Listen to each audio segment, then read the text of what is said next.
Okay. So I'm going to give a talk today called 10 Tactics for Innovation. My name is Garnet Hertz, and I work as a professor at Emily Carr University. And these 10 ideas to help you make more innovative projects, these are aimed at people doing research, creative projects, art and design, digital media, or if you're stuck. They're more brainstorming techniques and ideas when you're coming up with a project. And the core idea behind this is, what innovative ideas can we use when doing research?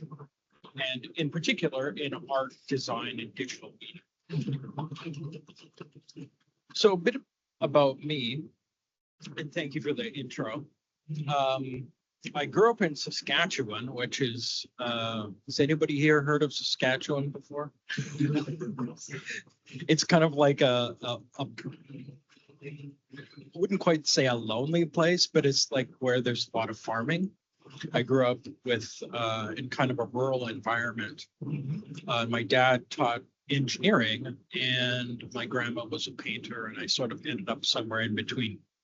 So I had lived in Los Angeles for 13 years, organized a group that saw the birth of Make Magazine and Maker Faire. I did an MFA in Arts Computation Engineering, which is an interdisciplinary grad program. Did a PhD in humanities with Mark Poster on technology and culture. Worked in computer science.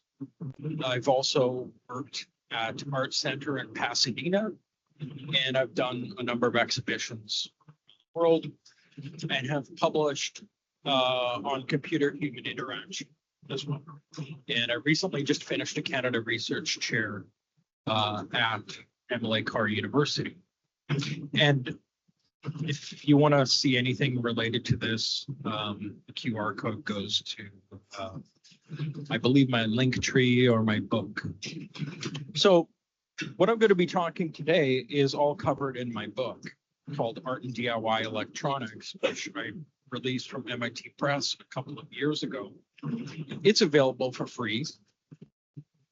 And I'll go over these 10 ideas for you, and I'll show a project of mine related to each concept. So first, number one, the first idea is to use what I call zombie technologies. Now, what I mean by zombie technologies are using outdated and old technology can actually be a way to innovate. And this kind of goes against the convention of thinking you have to have the newest, fastest AI system to do anything worthwhile. You can actually use old technology in an innovative way. And it's good because it's cheap and free.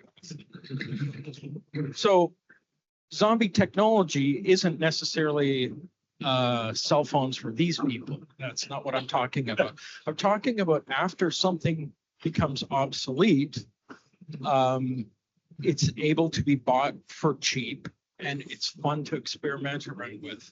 So this is a project where I used a arcade cabinet from the 1980s that I got off of Craigslist for $300. I put some cameras inside of it, and I got an old golf cart that I combined together with it, and I made it into a driving arcade game.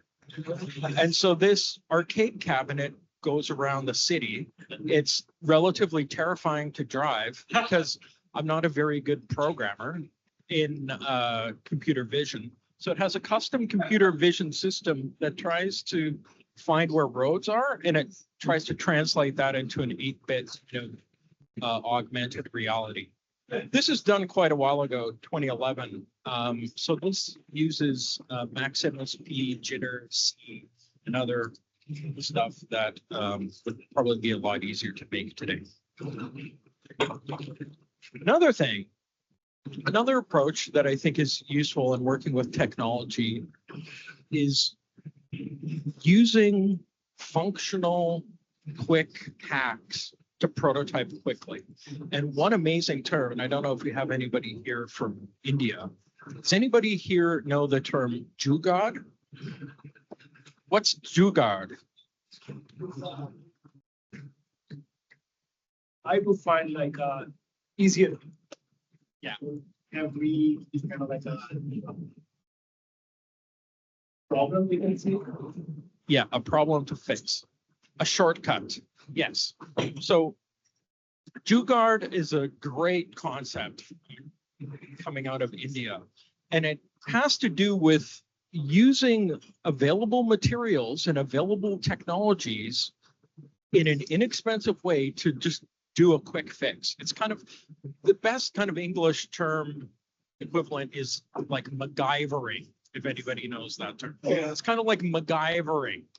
So this MacGyvering or jugaadi kind of approach is really great. Here's an example of using jugaadi kind of techniques to solve a problem where you use available materials for a very quick fix. And you can buy posters that celebrate this, and there are motivational speakers who, you know, talk about this as an innovative form of Indian innovation. Now, for my own work, I use these kind of quick hack techniques and using scrap materials all the time in my work. This partially has to do with growing up on a farm and playing in abandoned cars and stuff like this as a kid. So I just naturally take stuff and start hacking away at it. So this is a project I made in 1996 that was a drawing machine that could have been much, much more advanced. I mean, I wasn't very advanced at the time either, but I cobbled this together with sort of like quick welding and stuff like this and some CGI Perl scripts and stuff like this that made this drawing machine.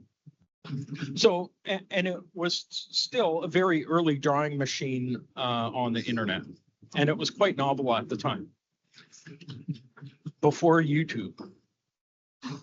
Another approach that I think is useful is called unblack boxing. Has anybody heard about what a black box is? What's a black box?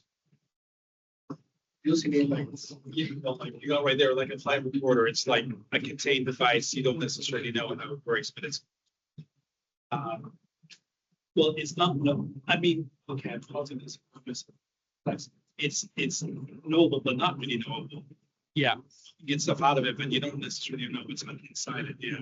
Yeah, so for those who didn't hear what he said, he said it's like a flight recorder, but it's kind of like you don't know what's going on the inside.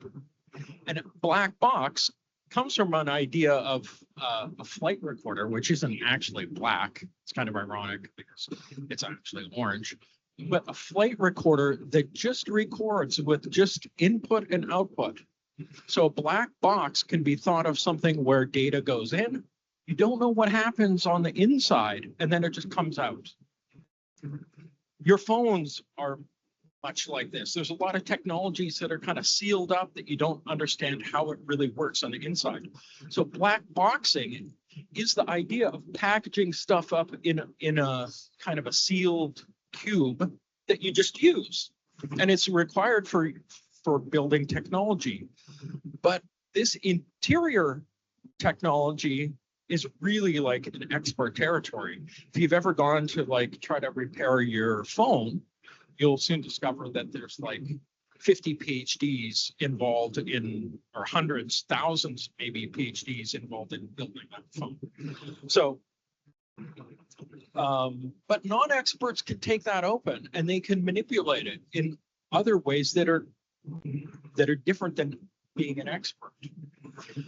So and I use this approach of disassembly in some of my work. This is a project that I did from 2010 to 2015 with a grant from the National Science Foundation. I got $250,000, and we taught kids how to disassemble toys and manipulate them into custom music instruments.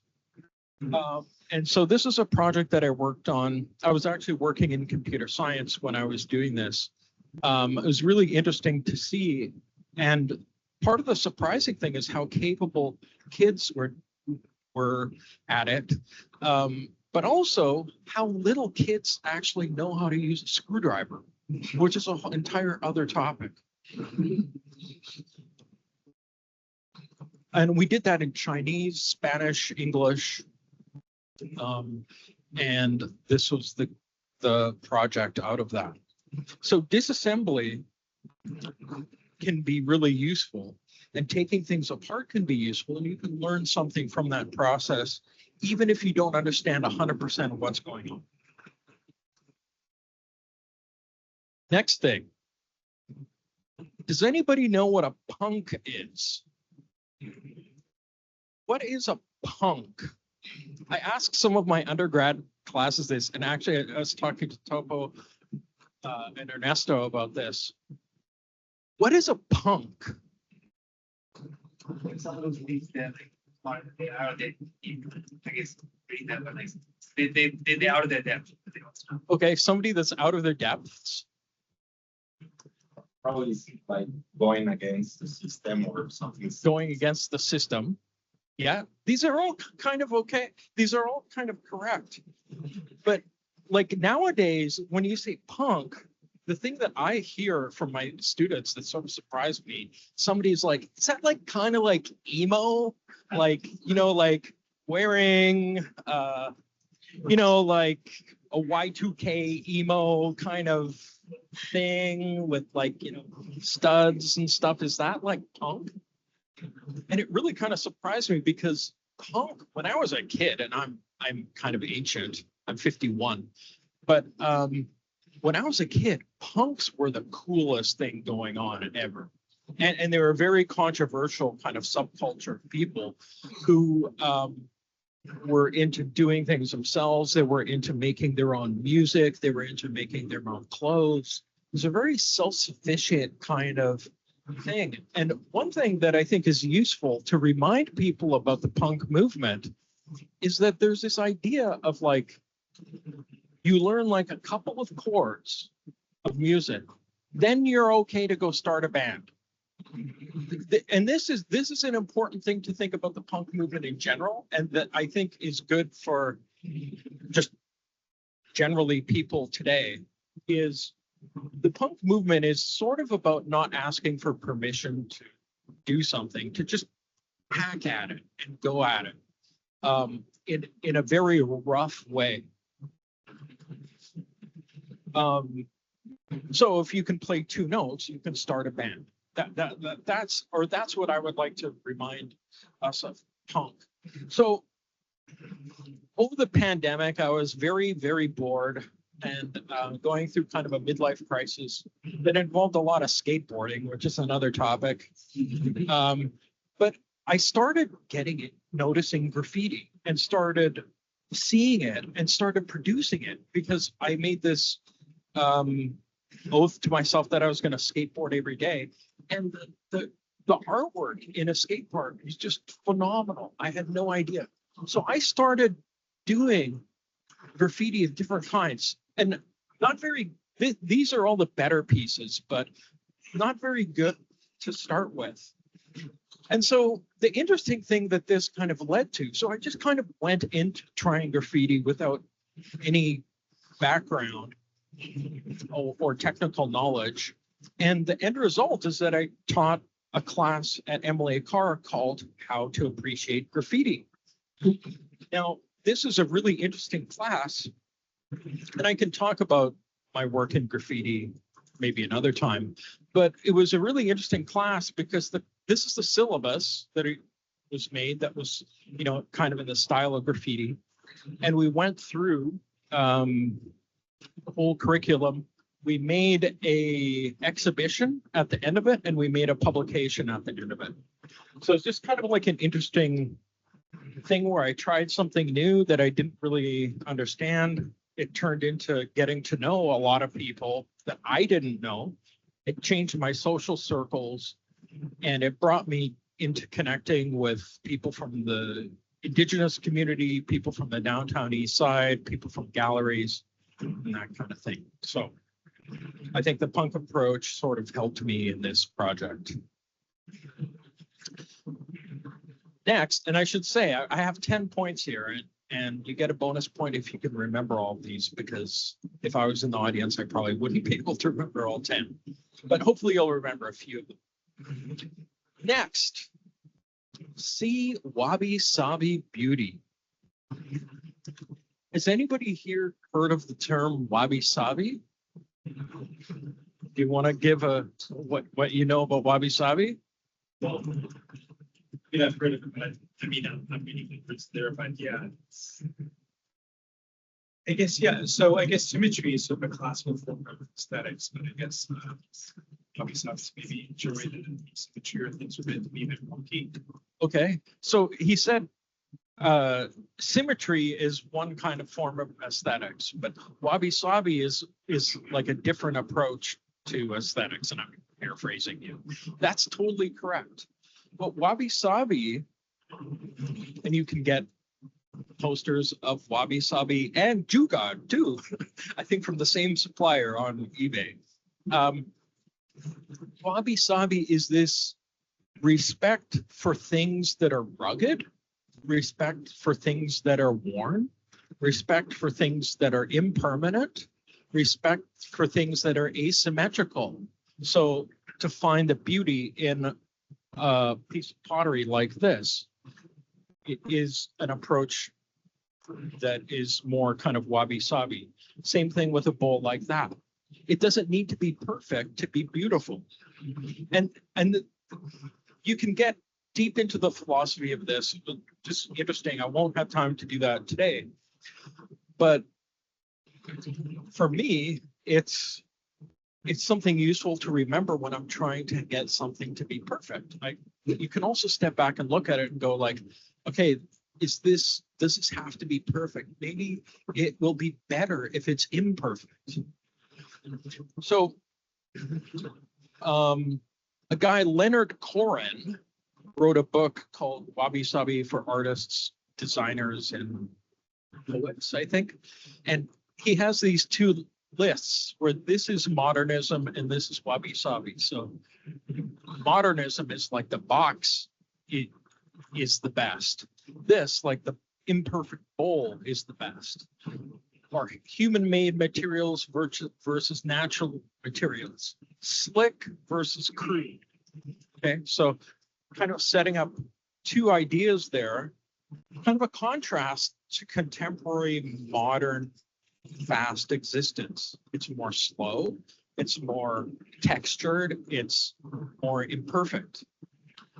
So this approach I take, I mean, it's also a good thing if you can't get it perfect, and then you have to explain yourself. You could say, well, I'm taking a wabi-sabi approach, you know. It can also be good because in this project, I had started building this project Video Dome, thinking that I could get these cameras all perfectly aligned to show a smooth transition around a head, a rotating head.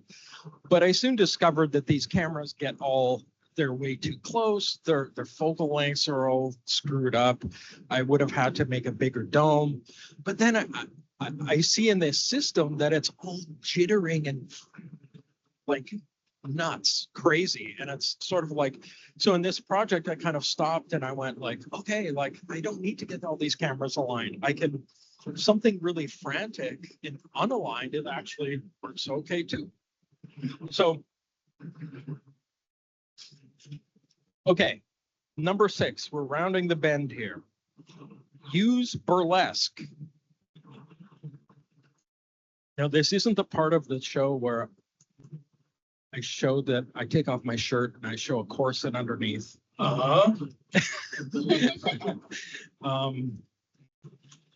That's for the after party. No, actually, it's not.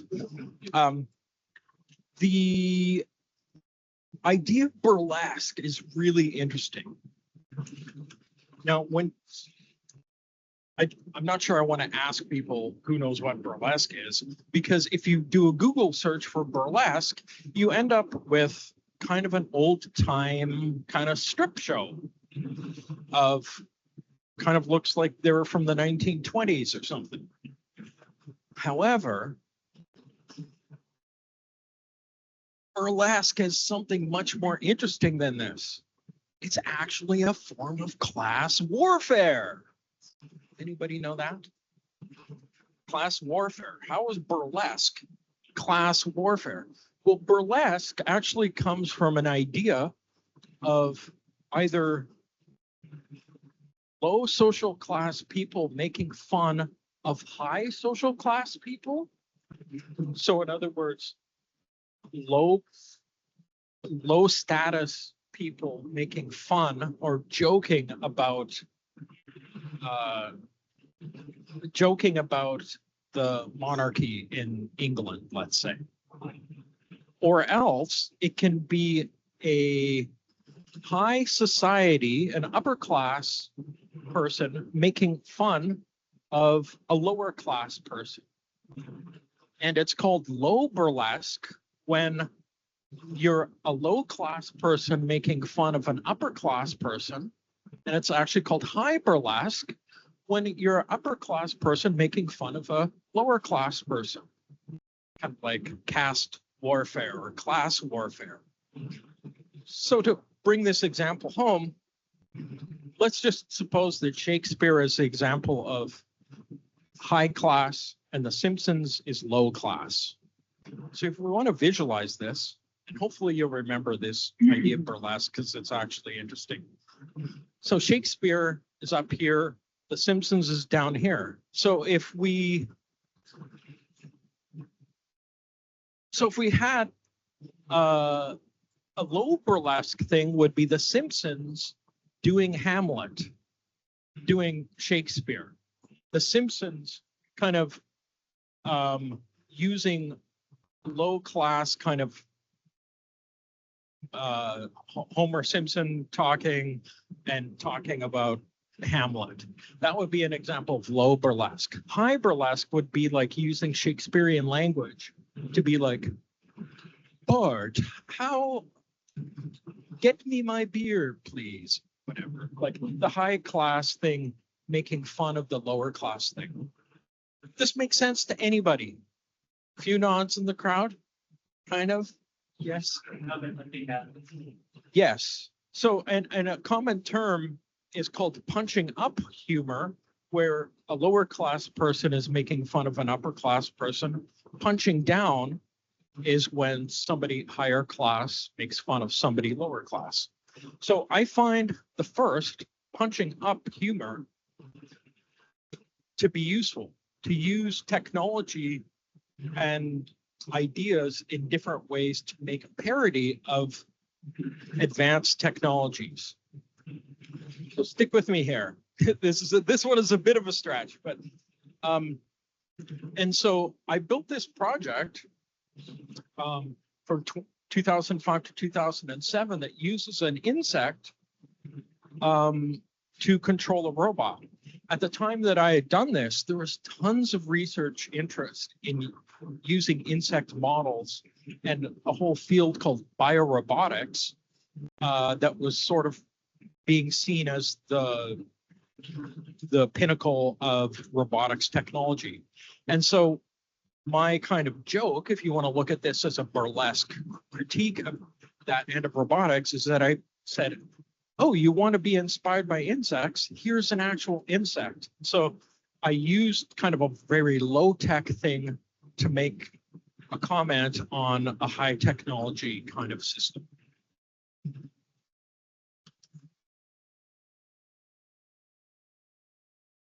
So non-experts like artists, designers, and people who maybe aren't engineers can use simple technologies, and you can use it as a critique of advanced technology, where you can use a simpler technology to question something like an AI system, piece of software, or whatever. Okay. Next, the idea is to make it painful. Now, this usually is where people start scratching their heads, because it's sort of like they can follow me up to a certain point, but when I start saying adding constraints and adding limitations to a project can make it much better. Students usually have a hard time believing me, but if you add constraints, and this part, the adding constraints, is a really important idea to design in general. It's something that you can use for any project, is to scale it back and to add constraints to it. So this is a project where I created a phone safe that was designed only to take people's phones away. So the idea here is that it sits in a lobby of some kind, and it goes around to museums, galleries, and stuff like that. And it just sits there and it waits for people to insert their phone. And you insert the phone, you deposit it in, and then you can add time. Now, the only problem with this is that you can't subtract time. And when I put this in a gallery, it can go up, you can scale it up to go for minutes or hours long. And so in this project, the funny thing about this is that it kind of catches a bunch of bored teenagers that put their phones into this contraption thinking, oh, this is kind of cool, and then they kind of immediately regret it because there's no way to get it out. Well, there is, but it's a complicated way to get it out. Next, questioning progress. Consider negative outcomes of technology, society, and progress. So sometimes if you think about ways that technology can help society, usually we hear a lot of that information from companies, from people, speakers or thinkers. One thing, though, that is not normally really covered is using technology for techniques that are maybe politically controversial or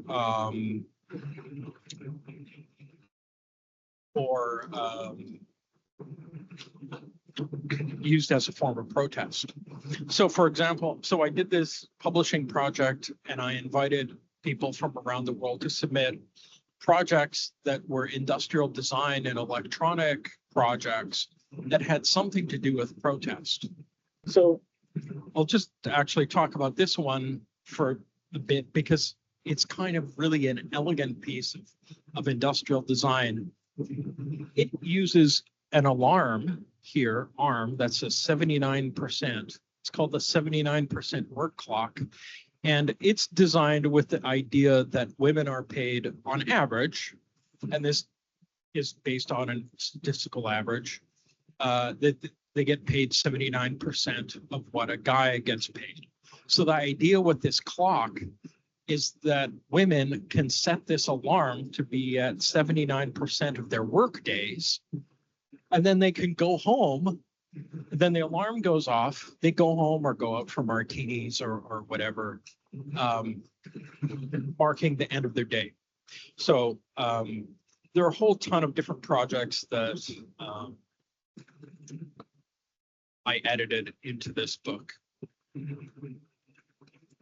And so thinking about the negative consequences of technology is a key factor there. Okay, the second last one is to go slow. Try slowing things down. It's one way to really improve projects. It can bring a completely different scenario than doing something very, very quickly. So one project that I worked on, I didn't invent this project.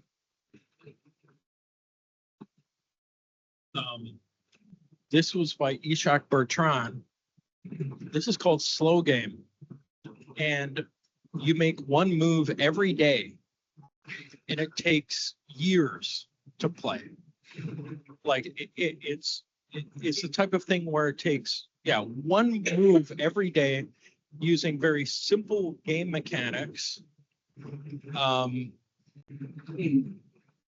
to slow it down to like an absurdly slow pace.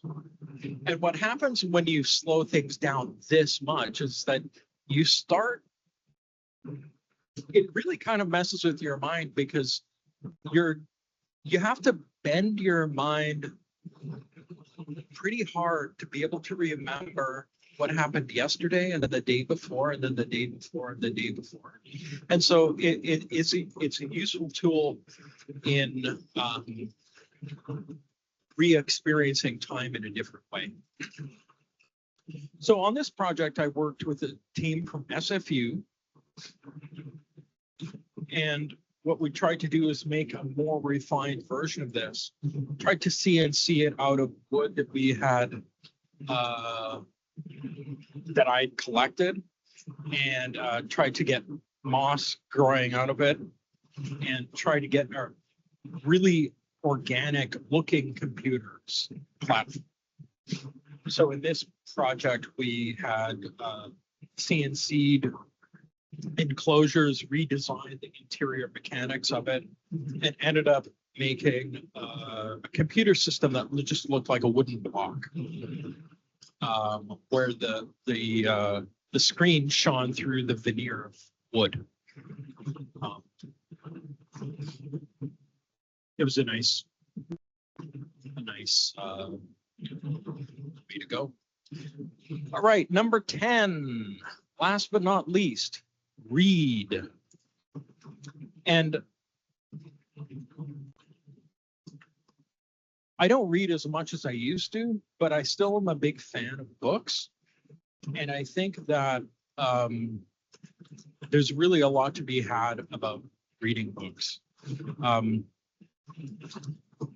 The most interesting part about reading a book is finding out that there are other people who think like you, and find out that there are people who built projects like the ones that you've dreamed of, or have taken approaches through history. And some of those projects can be like 100 years old.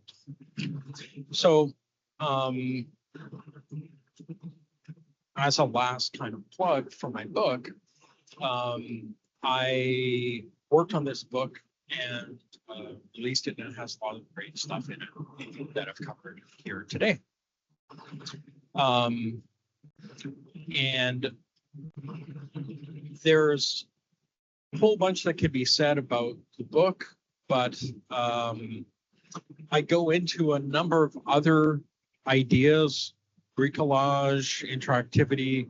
We've gone over some of these punk technologies, device paradigms. So all these kind of concepts I go through and I discuss, and I use these creative electronic projects, but which are art projects, but I actually use language that's more from computer science and science and technology studies to talk about these projects more as technology. So these are the 10 tactics. Use obsolete technology. Jugaad is fine. It's fine to use quick ad hoc approaches. Breaking things apart can be useful.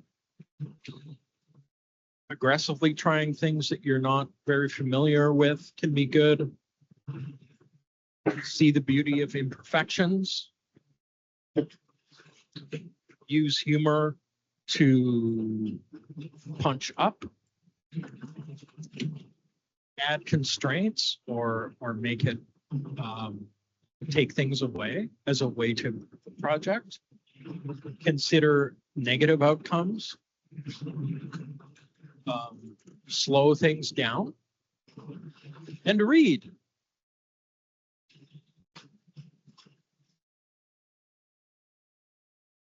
And so this, and this is more an approach for creative research in art and design and digital media. This may not be the best approach to take if you're designing elevators, okay, or designing airbag systems in a car. These are more ideas that you can use in creative projects. But I think that people in several different fields can be inspired by this and take something away from it.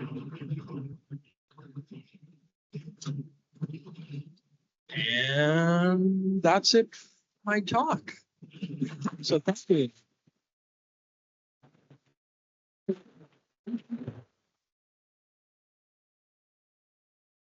Are there any questions?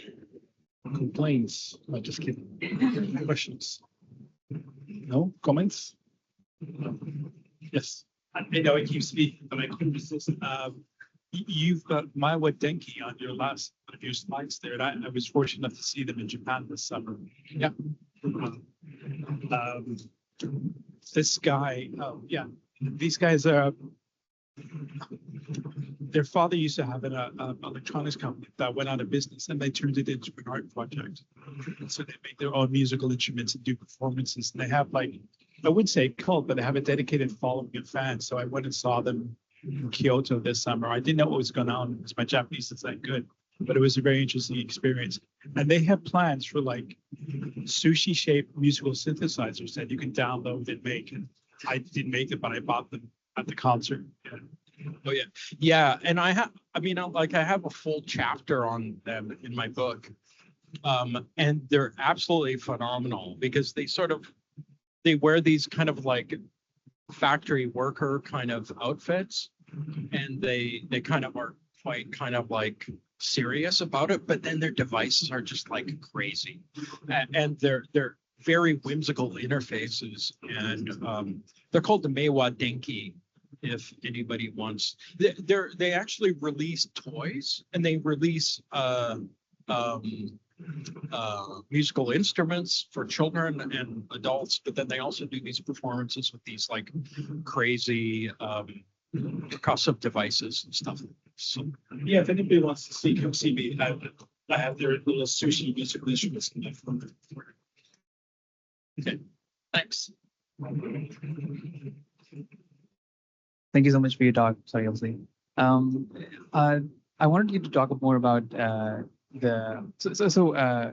talk about burlesque, and I like that word because Chris Hedges uses that when he talks about politics, like, you know, everything is spectacle, media, essentially stuff. But in this case, like, I find Silicon Valley, like, professionals, the experts doing stuff, them to be a big joke. Like, what they're actually doing officially is much funnier and dumber than what artists and creatives are doing, I find, and just is cynical, I find. You know, so I wonder if that language of burlesque can perhaps be used as a critique of the actual official real products out there, while perhaps there should be more time spent actually critically, like critical design, you know, just speculative design, designing dumb stuff before you actually land on just the first idea you thought of selling and just start selling hard. Like robots that they build making for like just doing, you know, our dishwashing, which doesn't do dishwashing well. Like that to me is like high burlesque, perhaps. Like here's using high tech technology to do the dumbest thing possible, not even doing it well. I don't know what your thoughts are. And can you talk about that? Yeah, I mean, I think that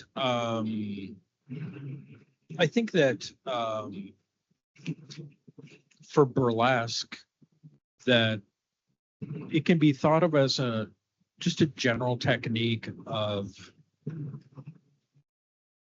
parodies of kind of high culture proper things, and I think it's a lot more attractive than making a parody of like poor people, because that's like that's not funny or interesting. I'd rather make fun of like OpenAI And so I think what I would add to the burlesque thing, I think that although those technologies are amazing, ChatGPT is phenomenal. However, there are a number of problems with it. So I think that designers can definitely, and journalists and stand-up comedians or whoever, or Saturday Night Live, could make a parody of ChatGPT. And I think that that's actually socially useful right now. And I think it's actually needed because those technologies are pretty drastically changing, how people find jobs, how your visa is processed, how people write essays. It's changing so many things. So I think that burlesque idea is useful because normally when new technology comes out from Google, Facebook, or whatever, it's just like, oh, wow, this is great. But it's not that simple. It's often not great. And it often has challenging, it often changes things a lot in ways that are good and bad. So I'm a fan of people thinking about the technology that they're consuming. And part of that role has to do with humor, actually, calling into question why stuff exists in a certain. And this can be also done politically. It can be done in a number of different ways. It doesn't necessarily need to just be like attacking OpenAI.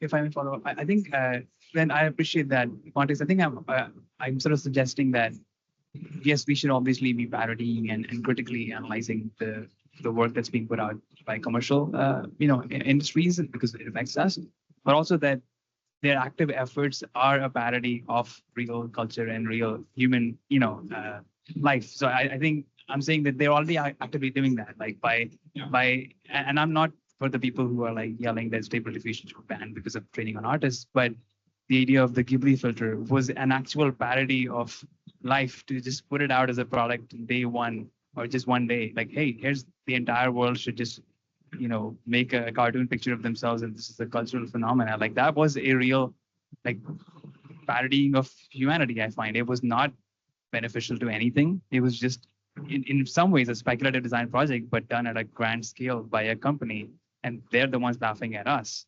There is no one, there was no benefit of it.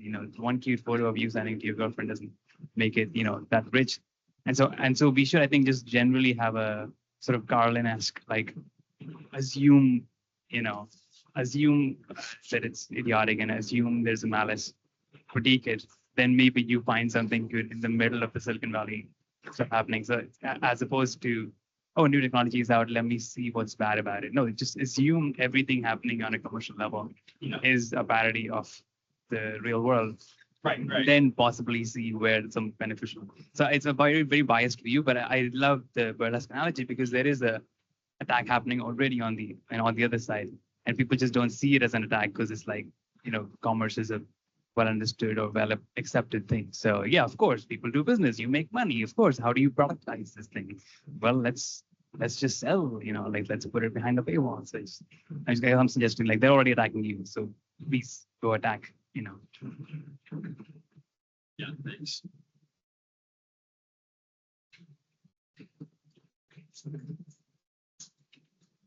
Hi.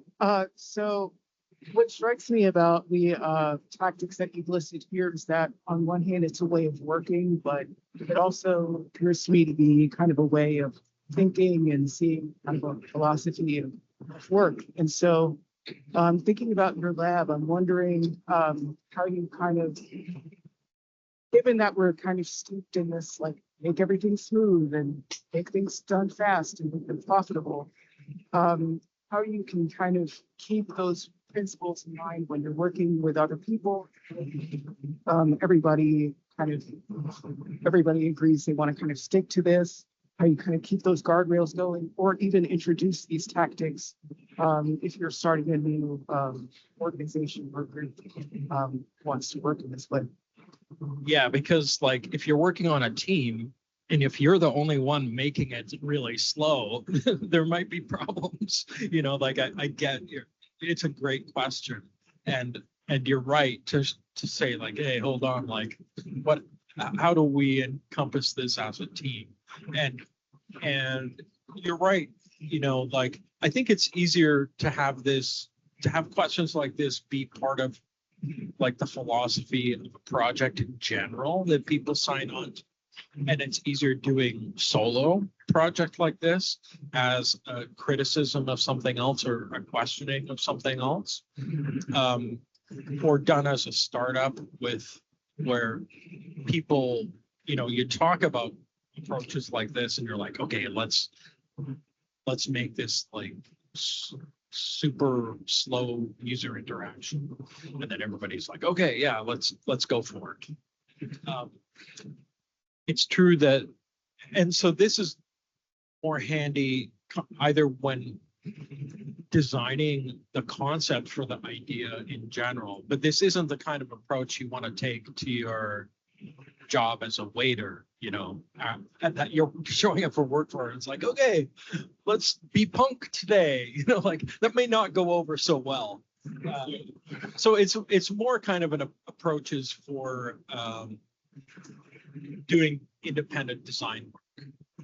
Okay, so it's situational and then also kind of a matter of finding people who want to also do that kind of thing and work in that sort of way, either through the philosophy of your project or just who you're interacting with and collaborating with. Yeah, and I think it can also be used, like techniques like this can also be used for creative fields like advertising, marketing, viral video, building, stuff where creativity is kind of a key goal. Working with teams, working on a mission critical rocket engine, that's not so much like what these are for.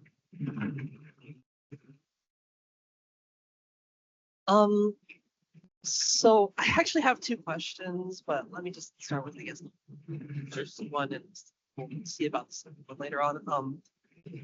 So,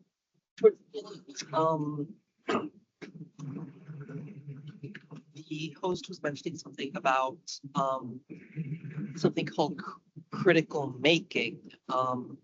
Is something that you were heavily engaged in, and I was just curious. Like, I definitely see how a lot of these rules can be connected to sort of like formulating critiques of the systems and norms that we live in and under.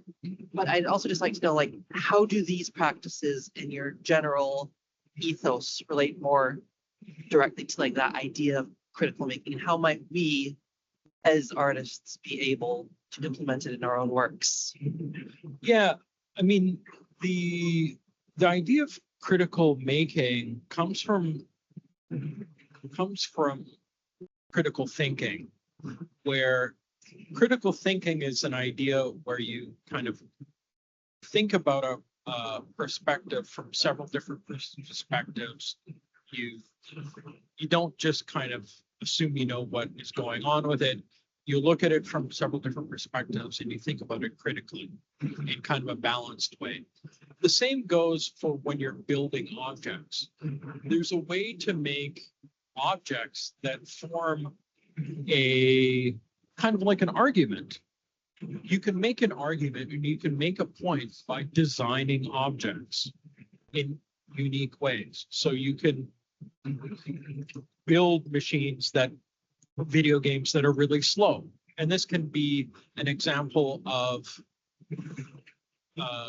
thinking critically about how everything has to be so fast.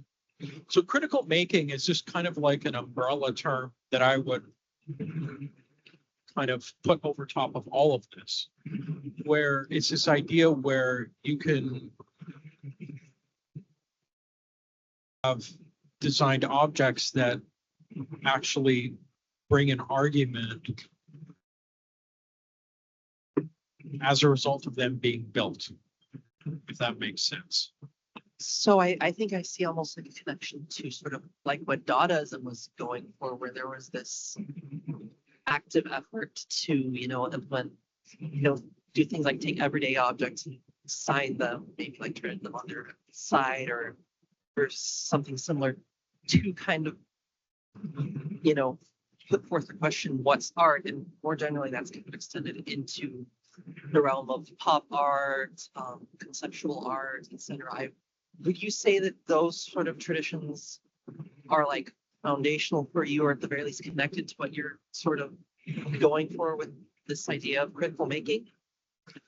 Well, data is kind of a complicated concept that came out of kind of anti-war sentiment and a lot of like disillusionment over the future and people turning to kind of absurdity, nonsense as a way to kind of make sense of the horrors of war. And a lot of it had to do with questioning what art was. That's where it ended up. And I guess the similarity I would see, I hadn't thought about it that way, although a lot of this artwork, Maywa Denki or whoever, really does take inspiration from Dada. There are a lot of artists, electronic artists and stuff that do take inspiration from there. But I think that instead of asking what art is, I think my projects more kind of ask what technology is, or kind of asked what technology is supposed to be doing. Where instead of asking about the question like, what is art? And that question kind of was raised by the Dadaists and has sort of been front and center at art galleries since then for the past 100 years. But in my case, I'm more kind of thinking like, it's less of, I mean, you can look at this and you can say, is this art? In some ways, it maybe accomplishes a similar goal there. But the question that I'm more looking at is, what is technology supposed to do for us anyways? Like, who's it helping and how? Like, is it supposed to be helping insects, or are we supposed to be driving video games? Like, it's sort of like a little bit of a technological fantasy kind of gone wild a little bit, where you're sort of building kind of fantasy machines.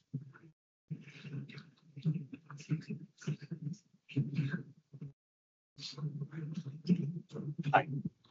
First of all, congratulations for your projects are very different. So as a creative thinker, how do you think that your passion and your dreams that you had before building all of these are related with your process? For example, like what brings you like to create something like a video game driving and working with graffiti, for example, that is a very underground. Like what passion brings you? I would like to know that, because for example, like we have passions, we have goals, but sometimes we stop for something or because, oh, I don't know what they're gonna say about that. And what makes you like feel that, and what brings you to that feels, for example, to work with kids, that is amazing as well. Like sometimes people think it's not good to have like different like influences, but I will say it's good to approach to all of the people, like they're people. Yeah, and thanks for pointing that out, because I look at all this work and it's like, oh, this is just me. But then when I presented to different academic audiences, like the robotics people pay attention in some part of it and totally clue out at other parts of it. One thing that is consistent with me is just being addicted to building stuff. Just plain and simple. When I wake up in the morning, I just want to build something or make something, draw something. I have a very deep need to build stuff.